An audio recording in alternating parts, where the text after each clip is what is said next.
problem you run into with specialty drugs is that there's a huge conflict of interest. And the conflict of interest has only gotten bigger as the revenue has continued to increase. So if you track specialty drug revenue or specialty pharmacy revenue across the industry since 2014, that has grown by about 125%. And what you see is that most of the pharmacy benefit managers that are in the marketplace today, especially some of the larger pharmacy benefit managers, they own their own specialty pharmacy.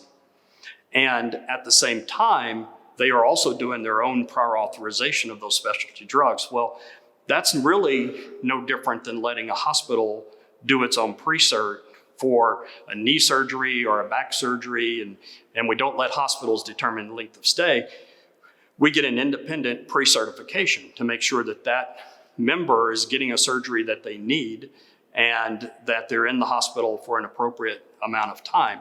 Similarly, what we've seen on the specialty pharmacy side is the expense, like I said, has continued to grow so much that employers are looking at this and saying, okay, we need to put some initiatives in place to remove what is a clear conflict of interest. Because if the PBM owns the specialty pharmacy and they do their own prior authorizations, well, everything that they approve is going to generate revenue, A, because they're going to fill the script in their specialty pharmacy, and B, because they may have a rebate strategy or some other form of a revenue strategy with the actual drug manufacturer itself. Now, that doesn't mean that it's illegal or unethical or wrong. It's just a conflict of interest. And what we want to do as RxResults is we come in and we take over the prior authorization. The PBM is still the PBM. PBM still is the specialty pharmacy.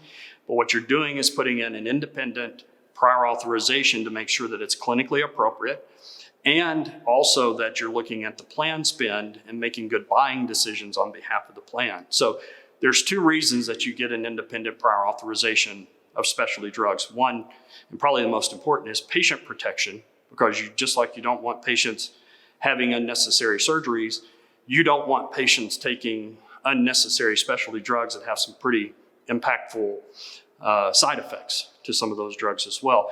And then the second reason is protecting the plan assets and having that fiduciary responsibility to the plan.